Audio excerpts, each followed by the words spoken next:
Mi esposa me advirtió que arruinaría mi vida y me acusaría falsamente de maltrato si la dejaba tras descubrir su infidelidad, así que reuní pruebas que me dieron la custodia total.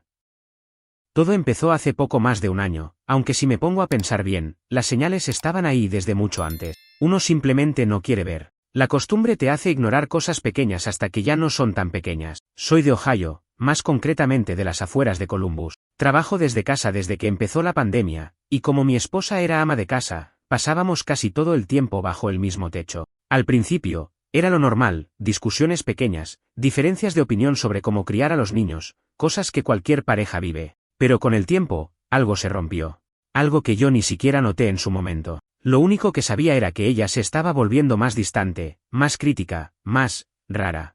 Tengo 2 hijos, uno de 7 y otro de 5. Son mi mundo. Literalmente, todo lo que hago, lo hago por ellos. Y si no fuera por uno de ellos, probablemente nunca me habría enterado de nada. Pero bueno, voy por partes. Al principio, pensé que era estrés. Ella decía que se sentía apagada, que la rutina la estaba asfixiando, que necesitaba un respiro. Yo intentaba ayudar. Le decía que se tomara un tiempo para ella, que saliera con sus amigas, que fuera al gimnasio. Incluso le regalé una suscripción a un centro de yoga. Le ofrecí pagarle un fin de semana sola en Chicago para que se despejara. La apoyé en todo. Y ella sí lo aprovechó, claro que sí. Solo que no de la manera que yo creía. En casa, las cosas empezaron a sentirse tensas. No de golpe, sino como cuando sube la temperatura del agua y la rana no se da cuenta de que la están cocinando viva. Dejó de reírse conmigo. Todo lo que decía parecía molestarle. Si lavaba los platos, lo hacía mal. Si cuidaba a los niños, lo hacía peor. Si no hacía nada, era un vago. Pero si hacía de más, era controlador. Ya no había forma de acertar. Pero yo seguía aguantando porque, como dije, pensaba que era una mala racha. Que todo se arregla con tiempo, comunicación y paciencia. Un sábado por la tarde, mientras estaba terminando un proyecto urgente en la computadora del sótano, mi hijo mayor bajó con cara rara. Le pregunté qué pasaba y me dijo algo que me dejó helado. Mami está con su amigo otra vez. El que no eres tú. Me lo dijo como quien te entrega una hoja del colegio. Sin drama. Sin intención. Solo soltó la bomba y se fue a jugar. Subí. Fingí que no sabía nada. Ella estaba en la cocina, hablando por teléfono en voz baja. Cuando me vio, colgó rápido. Me sonrió, pero fue esa sonrisa falsa, como de cajera de supermercado. Pregunté quién era y me dijo que una amiga del gimnasio. Mentira. Yo ya lo sabía. No tenía amigas en el gimnasio. Nunca fue más de 3 veces. Y ahí empezó todo. Algo en mí se activó. No era rabia todavía. Era más bien ese nudo en el estómago que sabes que no es hambre, ni estrés de trabajo. Era intuición. Algo estaba mal. Muy mal. Pasé las siguientes semanas como detective silencioso. Empecé a notar cosas, horas, patrones, actitudes. Instalé una app para rastrear el historial del router, por si usaba su laptop cuando yo no estaba cerca. Y bingo. Encontré correos, conversaciones por chat. Un nombre masculino que se repetía demasiado. Incluso fotos. Nada explícito, pero demasiado cercanas para ser solo amigos. Ahí sí llegó la rabia, la frustración, la sensación de ser un idiota por no haber visto todo antes. Pero aún así, no hice nada impulsivo. No la confronté. No lloré. No rompí nada. Me quedé callado. Porque si algo tenía claro es que ella me haría pedazos si le daba una sola excusa para cambiar la narrativa. No era la primera vez que usaba su versión de la historia para hacerse la víctima con su familia o incluso con mis amigos. Yo sabía que si enfrentaba esta situación de frente, sin pruebas sólidas, ella me haría parecer el loco. Así que cambié de estrategia. Empecé a armar mi propio caso, como si estuviera preparando un juicio. Compré un par de micrófonos espía, de esos pequeños que puedes esconder en lámparas o enchufes. Los conecté a grabadoras que dejé activas en distintos puntos de la casa. Nadie los notaría. Y esperé. Durante un par de semanas no pasó nada interesante. Solo conversaciones triviales, quejas, y alguna que otra indirecta. Pero un martes por la tarde, cuando me hice el dormido en el sofá, la escuché hablar por teléfono en el baño con alguien. No pude escuchar todo, pero una frase se me quedó grabada. Él no sospecha nada. Pero si se entera y me deja, tengo una carta bajo la manga. Ya sabes qué decir. Así, fría. Calculadora. Después de escuchar esa grabación en la que mi esposa insinuaba claramente que tenía un plan B si yo decidía dejarla, supe que estaba lidiando con alguien que ya no pensaba como esposa, ni como madre. Esa noche la pasé en vela, sentado en el sofá, con una libreta al lado y los audífonos puestos, escuchando una y otra vez la voz de la mujer que creí conocer. No solo me estaba engañando, eso ya era claro, sino que también había considerado la posibilidad de armar algún tipo de acusación contra mí. ¿De qué tipo? No lo sabía, pero bastó con esa amenaza ambigua para imaginar lo peor. ¿Violencia doméstica? ¿Abuso? ¿Manipulación?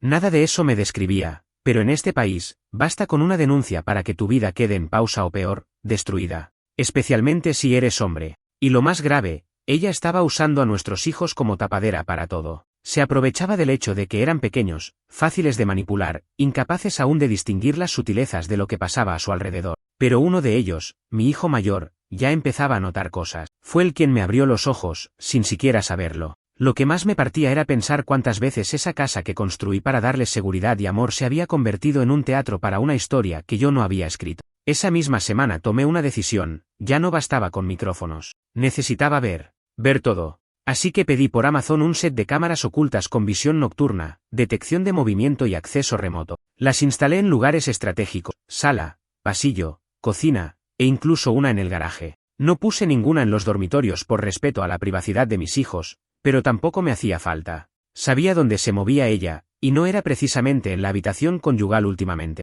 Lo curioso es que no me preguntó nada sobre los nuevos detectores de humo ni los adaptadores Wi-Fi que aparecieron de repente. Su desinterés por la casa que compartíamos era cada vez más evidente, como si ya la habitara solo por inercia, como si no le importara lo que cambiaba. Durante los siguientes días comencé a registrar horas, rostros y comportamiento. Y sí, el hombre apareció.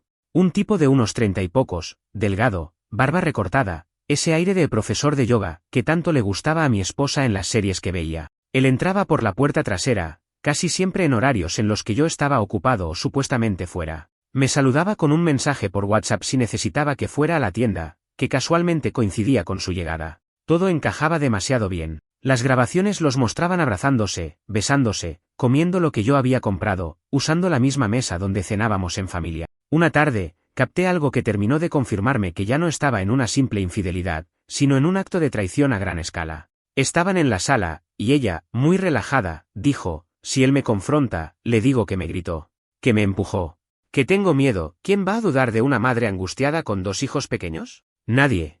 Ni sus amigos le creerán si juego bien mis cartas. Y ahí me quebré. Me fui al garaje, cerré la puerta. Grité como nunca.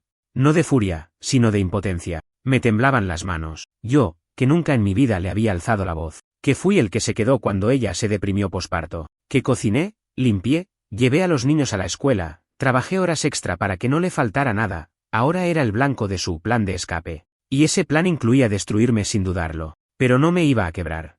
No todavía. Ella no sabía lo que yo sabía. Ni que estaba grabando todo. Ni que tenía respaldo en la nube. Ni que ya había contactado a un abogado para entender cómo se manejaban los divorcios en Ohio, sobre todo cuando hay hijos de por medio. Lo primero que el abogado me preguntó fue si tenía pruebas. Le dije que sí.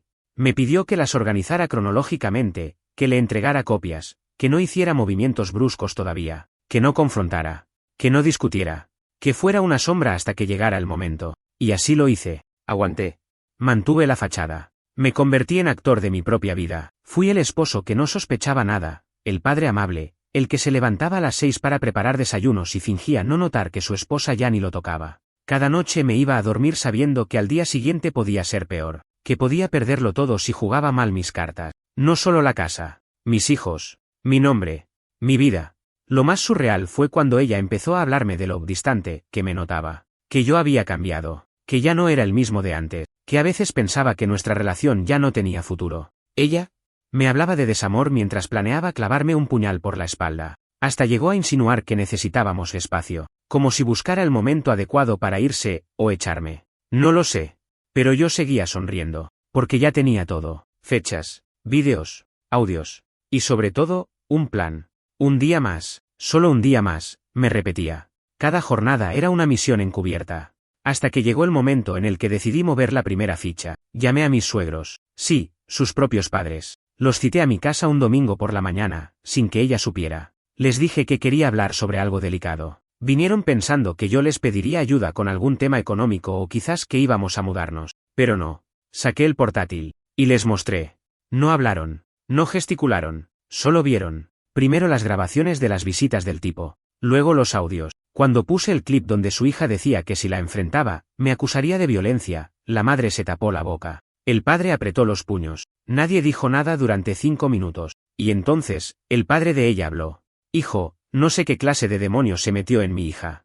Pero no lo vamos a permitir. Después de que mis suegros vieran los vídeos y escucharan los audios, hubo un silencio que me pareció eterno.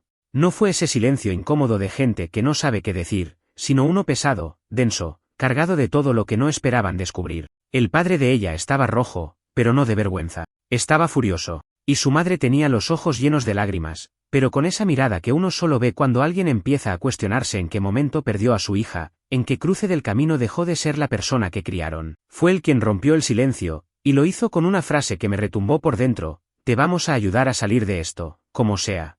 Lo que vino después fue casi surreal. El padre, que siempre había sido seco conmigo, casi frío, me dio una palmada en el hombro. Me dijo que no estaba solo, que si yo decidía tomar acción legal, ellos no se interpondrían, que no iban a tapar a su hija solo porque era su sangre. Incluso me ofrecieron que, si las cosas se ponían feas, se quedarían con los niños por un tiempo. Yo me limité a sentir. No podía decir nada más. Estaba emocionalmente drenado, y que ellos estuvieran de mi lado me dio un impulso que no sabía que necesitaba. Ese mismo día, me reuní con el abogado que ya tenía al tanto del asunto. Llevé un disco duro con copias de todo. Grabaciones de audio, clips de vídeo, capturas de chats, todo clasificado y ordenado como él me había pedido. Me felicitó.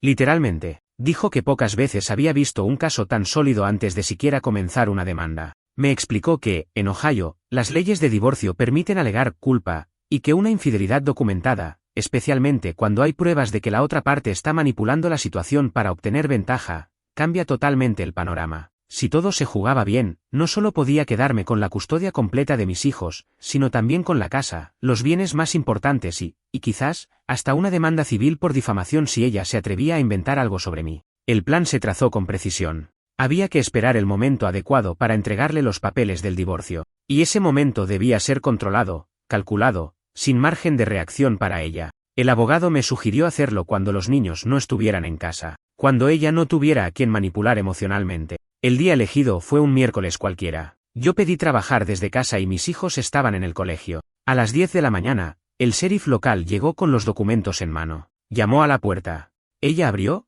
aún en bata, con cara de confusión. Le entregó el sobre. Lo leyó.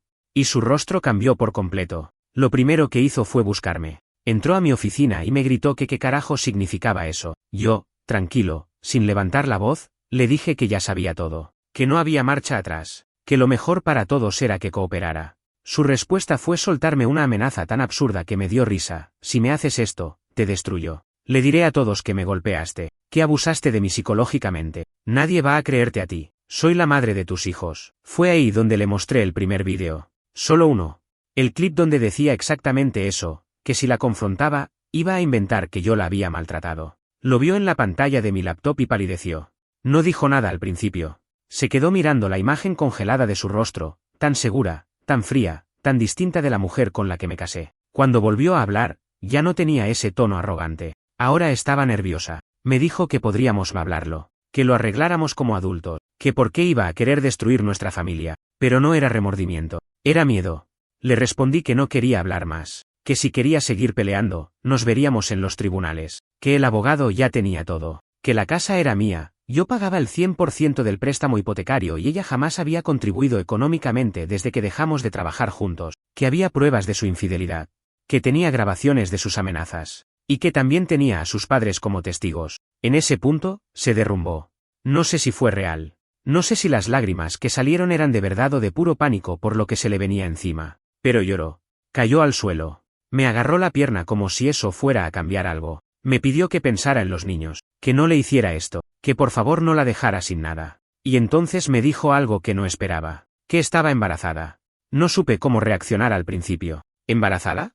¿De quién? Como si no lo supiera. Era imposible que fuera mío. Hacía meses que no teníamos relaciones. Le pregunté sin rodeos si era del tipo que salía en los vídeos. No lo negó. Solo bajó la cabeza. Me senté. Tenía un nudo en el pecho que me costaba tragar. Ella intentó suavizarlo diciendo que aún podíamos criarlo juntos, que si yo aceptaba al bebé, podríamos empezar de nuevo. Me lo dijo como si lo estuviera ofreciendo como un trato de negocios, una especie de chantaje emocional con envoltorio de redención. Le dije que no, que yo no criaba hijos ajenos nacidos de una traición, que bastante tenía con cuidar a los míos, los de verdad. Me miró como si le hubiera arrancado el alma, pero ya no había vuelta atrás. Ese día fue el primero en que dormí en paz. Ella se encerró en la habitación. No salió en horas. Yo llamé a mi hermana, le conté todo, y le pedí que por favor viniera a quedarse en casa por unos días. No por miedo, por precaución. No sabía de qué era capaz esa mujer si se veía acorralada. Me desperté al día siguiente con la alarma del celular, como todos los días. Eran las 6:30 de la mañana. La casa estaba en silencio. Un silencio raro, como si todo estuviera contenido. Me levanté, fui al baño, y cuando bajé a la cocina, vi que ella ya no estaba en la habitación. Ni en la cocina. Ni en la sala. La puerta de entrada seguía cerrada, y el auto estaba en la entrada, así que no se había ido. Fue cuando me acerqué a revisar el monitor de las cámaras que vi la primera alerta, movimiento en el pasillo a las 5:42 de la madrugada. Me puse los audífonos, abrí el clip, y ahí estaba ella, caminando de un lado al otro, con el celular pegado a la oreja. Lo que escuché en esa grabación me revolvió el estómago. Sí, estoy en peligro. No sé cómo explicarlo, pero mi esposo no está bien. No ha dormido en días, grita solo, se la pasa encerrado. Me siento insegura. Mis hijos no deberían estar aquí. Sí, puedo esperar. Solo vengan lo más rápido posible. Cortó. Y se quedó en la sala, sentada, con los ojos clavados en la puerta, como si esperara que yo saliera a atacarla. ¿La actuación? ¿De película? Casi aplaudo. Pero yo ya sabía que era esto, su carta bajo la manga. El show. El intento desesperado por tomar el control de nuevo. No me moví. No dije nada. Solo abrí otra pestaña, activé las otras cámaras, y me quedé esperando. A las 6:53 llegó la patrulla. 2 oficiales, uno mayor, con cara de no estar de humor, y otro más joven. Ella les abrió la puerta tan rápido como si los hubiese estado espiando por la mirilla. Salió llorando, hablándoles rápido, gesticulando. Les decía que yo era inestable, que tenían miedo de lo que pudiera hacer, que había sido verbalmente abusivo durante meses y que los niños estaban expuestos a un ambiente tóxico. Pero justo cuando los oficiales pusieron un pie en el pasillo, yo ya estaba esperándolos con el portátil en la mesa y una memoria USB en la mano. Buenos días, oficiales. ¿Les puedo mostrar algo antes de que tomen cualquier decisión? Se miraron entre ellos. El más veterano me pidió que hablara. Le expliqué todo, tranquilo, sin gritar, sin insultos, sin emociones desbordadas. Le dije que había cámaras de seguridad en mi casa por precaución, que lo que mi esposa estaba diciendo no era verdad, que tenía grabaciones de ella misma planeando cómo acusarme falsamente, que incluso podía mostrar el momento exacto en que hizo esta llamada y cómo la había ensayado. Al principio, el más joven parecía escéptico, pero el mayor, ese hombre serio con cara de haber visto demasiadas estupideces en su vida, me pidió que le mostrara lo que tenía. Conecté el USB, reproduje los vídeos clave. La conversación del baño donde hablaba de tener un plan, el clip donde le decía al amante que si yo me enteraba, podía arreglarlo todo con una buena actuación, y finalmente, el momento de esa misma mañana en el que hizo la llamada mientras hablaba de mi supuesta inestabilidad. La cara de los policías lo dijo todo. Ella, al darse cuenta de que algo no iba bien, se asomó al pasillo. El oficial mayor la miró sin decir nada. Luego se volvió hacia su compañero y le dijo, necesitamos tomar declaración oficial, pero esto cambia completamente las cosas. Fue entonces cuando ella cambió de táctica. Se echó a llorar como si estuviera viendo la muerte pasar por la puerta. Cayó de rodillas, gritó que yo estaba manipulando todo, que seguro había editado los vídeos, que todo era una trampa, que nadie la creía porque las mujeres siempre pierden. Un show patético. Los policías se quedaron de piedra. El joven intentó calmarla, pero el mayor ya estaba haciendo una llamada. No sé con quién hablaba, pero mencionó la palabra o falsa denuncia. Y sí. La detuvieron. No fue con violencia. No fue dramático. Pero verla esposada, siendo llevada al auto patrulla, fue como una puñalada a la historia de mi vida. Esa mujer, que conocí hace 15 años, que una vez fue mi compañera, la madre de mis hijos, ahora se iba arrestada por tratar de destruirme con mentira, por hacerme pasar por un monstruo que nunca fui. Ni siquiera me miró al irse, solo bajó la cabeza, como si hubiera entendido, por fin, que el juego había terminado. Una vez que se la llevaron, me senté en el sofá. No lloré. No sentí alivio. Sentí un vacío inmenso. No por perderla, sino por entender cuán lejos puede llegar una persona cuando ya no tiene escrúpulo. Llamé a mi abogado. Le conté todo. Me dijo que ahora teníamos una ventaja abrumadora, que lo que acababa de pasar era suficiente para que yo ganara la custodia completa, que ahora ella no podía ni acercarse a los niños sin una orden judicial. Mi hermana llegó poco después, con una bolsa de donas y cara de preocupación. Le conté lo ocurrido mientras tomábamos café. Se quedó callada un buen rato, y luego dijo algo que me marcó. ¿Te das cuenta de que ella solo mostró su verdadero rostro cuando sintió que ya no te tenía controlado? Y sí, era eso. Ella había perdido el control. Durante los días que siguieron, pasaron muchas cosas. Llamadas de su abogado. Intentos de negociación. propuestas para evitar el juicio.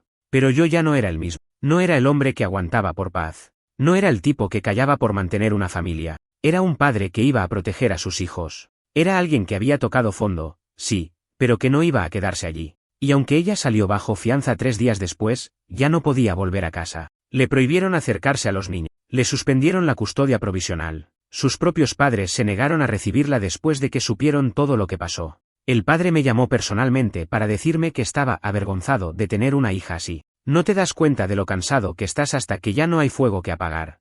Esa semana, después de que se la llevaran, fue la primera vez en meses que pude respirar sin ese peso en el pecho. Mis hijos no preguntaron mucho. Lo que sabían, lo sabían a medias. Yo no me sentía listo para explicarles en detalle, pero sí para asegurarles algo, que papá no se iba a ir a ningún lado, que iban a estar bien. Y eso fue suficiente, al menos por el momento. Mi hermana se quedó unos días más en casa para darme una mano con todo, escuela, comidas, rutina, contención. Yo trataba de no quebrarme frente a los chicos, pero en cuanto se dormían, era otra historia. Me quedaba en la cocina, con una cerveza, el portátil abierto, mirando carpetas llenas de pruebas, y en cada clip, en cada grabación, veía una vida que ya no existía. Una mentira de años. Un proyecto que se vino abajo de golpe, pero que ya venía podrido desde hace mucho. El abogado me llamó a los 2 días de su arresto. Me dijo que el panorama estaba de nuestro lado. Que no solo ella había sido arrestada por denuncia falsa, sino que ahora podíamos usar ese mismo cargo para reforzar nuestra demanda por custodia total.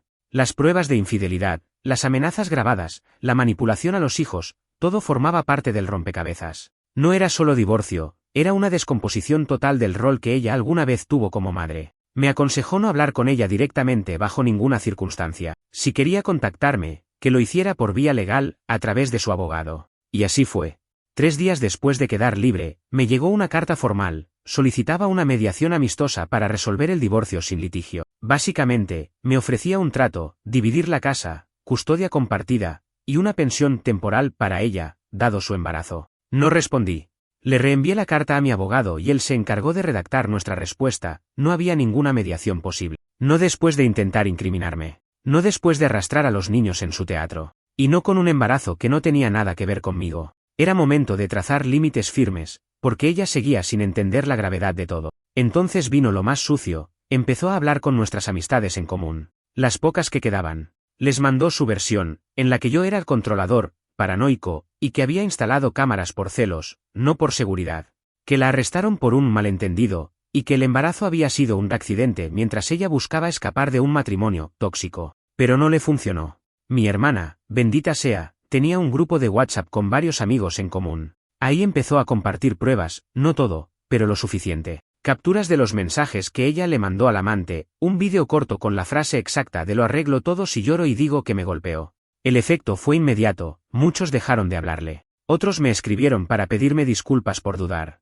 Y unos cuantos se sintieron directamente traicionados por haber sido usados como escudo en sus mentiras. Fue ahí cuando su máscara empezó a caerse fuera de casa. Sus padres, por su parte, no solo no la apoyaban, sino que me ofrecieron quedarse con los niños mientras yo resolvía la parte más pesada del proceso judicial. Me negué. Yo necesitaba estar con mis hijos. Eran mi cable a tierra. Mi razón para levantarme. Si algo me quedaba claro es que ellos no podían perder a su papá también. Ya habían perdido demasiado. Unos días después, supe por una vecina que ella estaba quedándose con una amiga del trabajo, una de esas personas que no sabían todo el contexto y todavía creían en la versión manipulada. Pero incluso allí la cosa no le duró mucho. Me enteré por terceros que la amiga la echó después de encontrar mensajes comprometedores en su teléfono. Al parecer, estaba escribiéndole a su amante para apurar el plan y ver cómo podían sacarme de la jugada sin llegar a juicio. De locos. Esa fue la gota final para su amiga.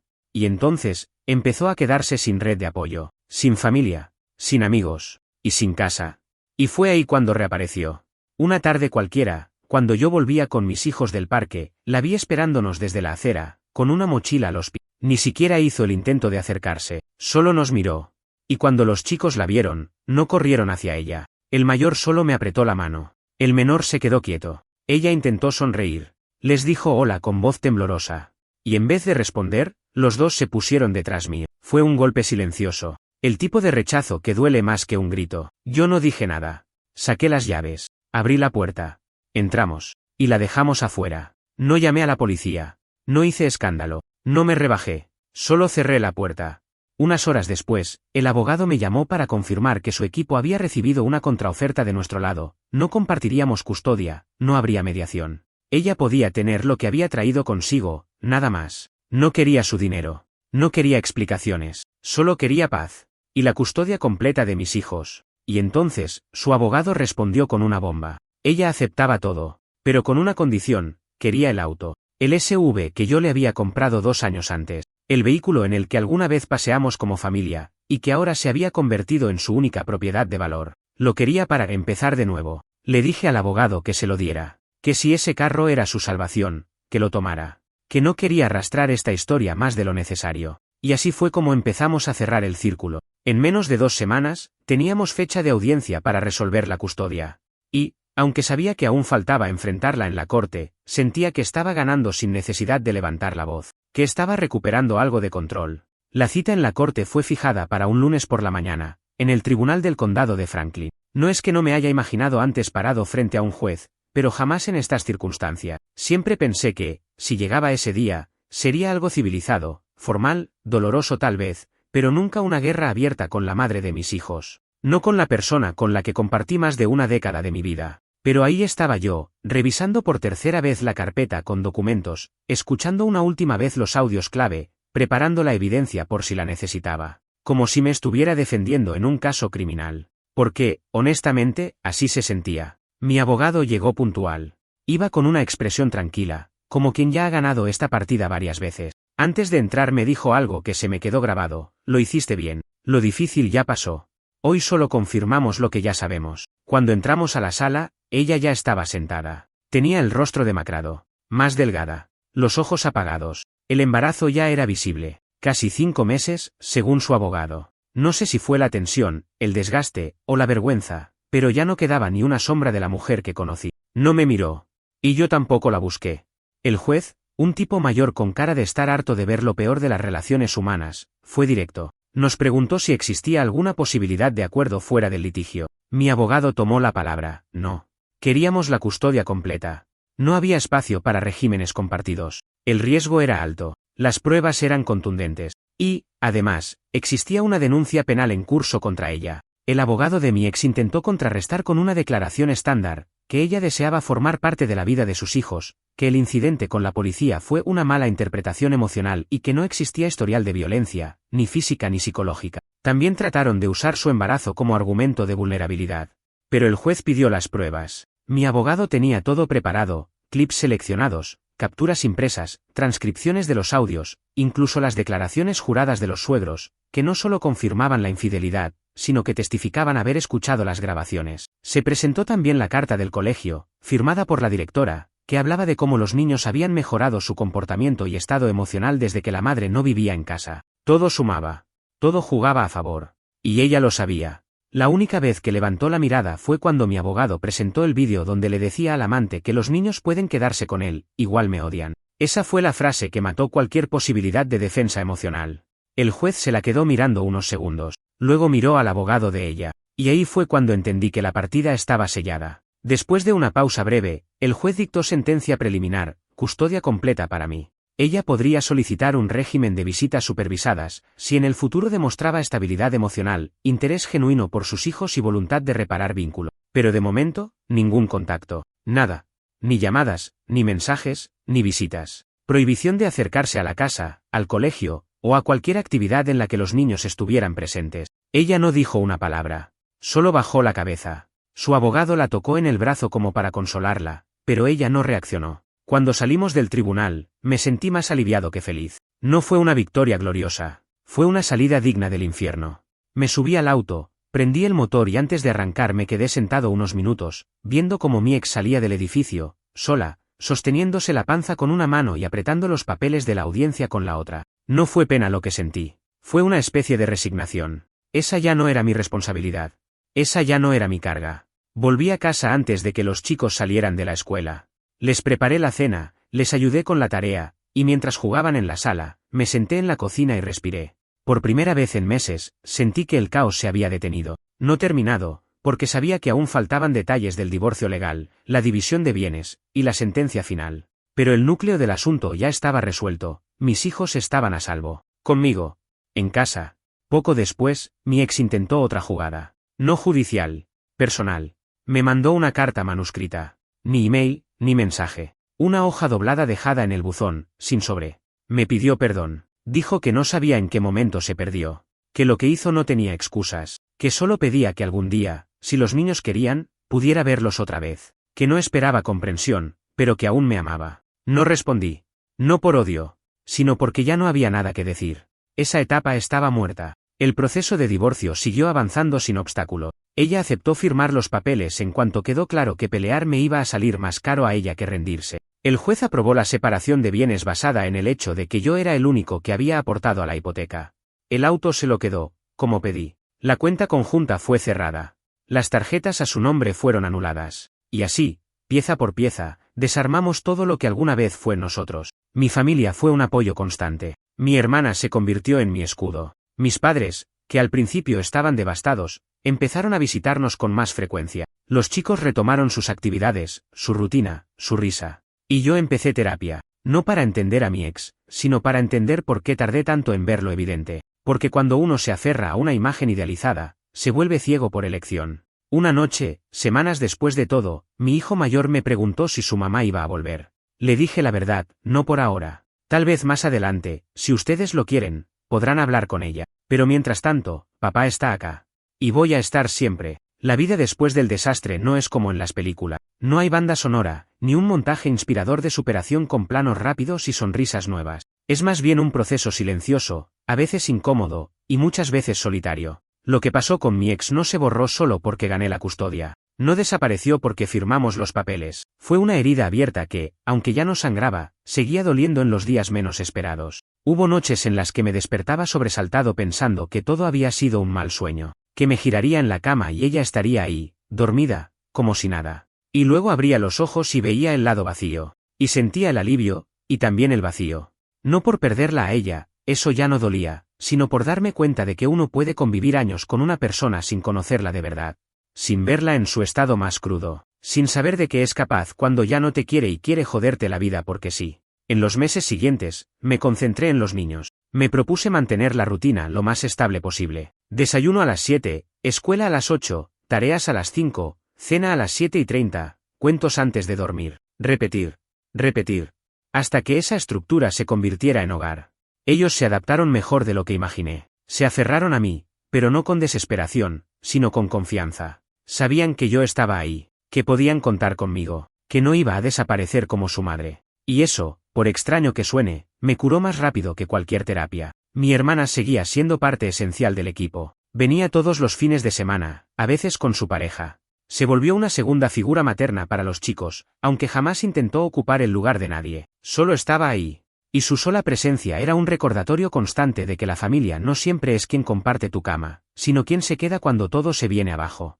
Una vez cada tanto, me llegaba alguna noticia de mí, nunca directa, siempre por terceros, que se había mudado a otro estado con el tipo, que el embarazo seguía, que había dejado de trabajar, que nadie sabía bien cómo se mantenía. No pregunté mucho.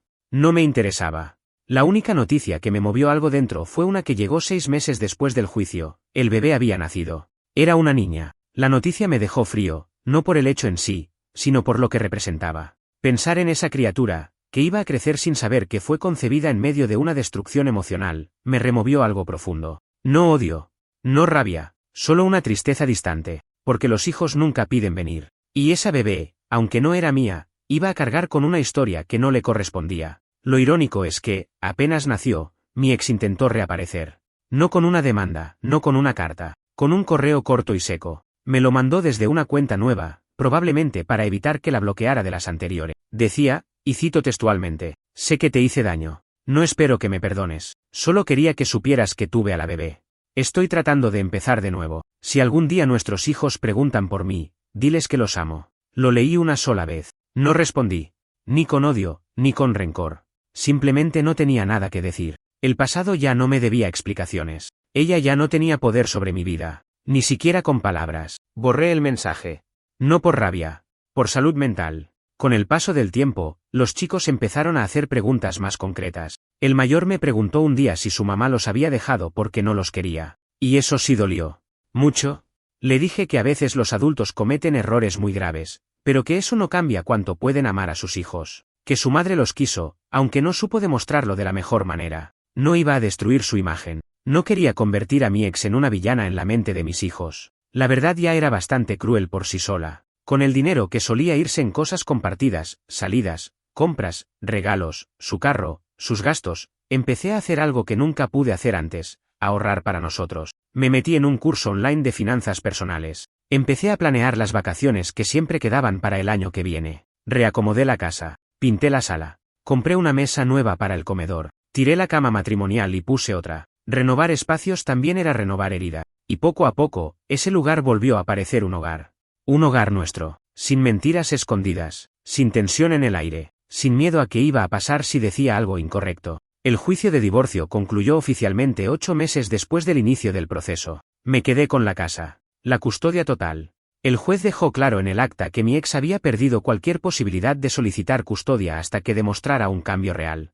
Las condiciones eran claras: estabilidad económica, emocional, asistencia a terapia, y sobre todo, reconstrucción de vínculo con los niños. Pero hasta ese momento, nada. Ni una llamada, ni un mensaje, nada. Y así, terminó todo legalmente. Pero emocionalmente, yo seguía reconstruyéndome. No sabía si algún día iba a volver a confiar en alguien. Ni me lo planteaba. Salir con alguien nuevo era lo último en mi lista. Antes necesitaba volver a ser yo. No el marido traicionado. No el padre que luchó por sus hijos. Solo yo. Y aunque costó, empecé a lograrlo. Un día, mientras paseaba con mis hijos por el parque, vi cómo el menor recogía una piedra y me la daba como si fuera un diamante. Para ti, papi. Lo tomé. Lo abracé. Y supe que, después de todo lo que había pasado, seguía teniendo lo más importante. Es raro pensar en cómo cambió mi vida en menos de un año. Cómo pasé de creer que tenía una familia estable a terminar siendo padre soltero, con custodia total, después de enfrentar una traición, una mentira calculada y una caída emocional que me obligó a reconstruirme desde las cenizas. A veces me miro al espejo y todavía me cuesta reconocer al tipo que superó todo eso. No porque no me crea capaz, sino porque nunca imaginé tener que hacerlo. Lo más jodido de vivir algo así es que no hay final feliz en el sentido clásico. Nadie te aplaude, nadie te da un premio por no quebrarte. La vida no se detiene a darte una palmadita en la espalda, solo sigue.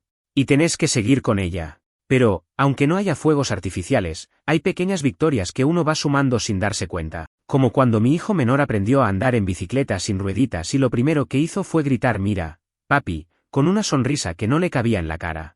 O cuando el mayor ganó un concurso de lectura en la escuela y me abrazó como si fuera su héroe. Son momentos que no salen en las redes sociales, que nadie ve, pero que son más reales que cualquier foto con filtro de una familia que se cae a pedazos en silencio. Con el tiempo, los recuerdos dejan de doler tanto. No se borran, pero se transforman. Ya no me obsesiono con los vídeos, ni escucho los audios como si fueran claves ocultas para entender qué pasó. Ya no busco pistas, ni revivo escenas. Porque entendí algo fundamental: no todas las cosas rotas pueden arreglarse. Algunas solo tienen que quedarse rotas para que uno pueda seguir caminando sin cargar con los pedazos. Mi ex desapareció del mapa.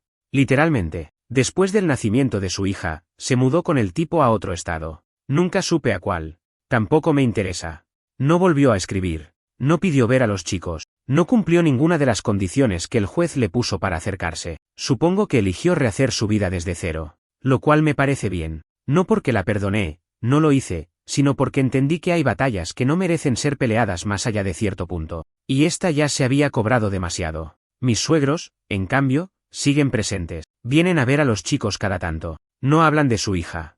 No preguntan. Solo vienen, abrazan a sus nietos, traen algún pastel o juguetes, se sientan a charlar un rato y se van. Yo los recibo con respeto. No tengo nada contra ellos. Si algo, hasta les agradezco que no hayan salido corriendo a defender lo indefendible. Ellos, como yo, tuvieron que aceptar que no todo lo que uno cría crece como uno espera.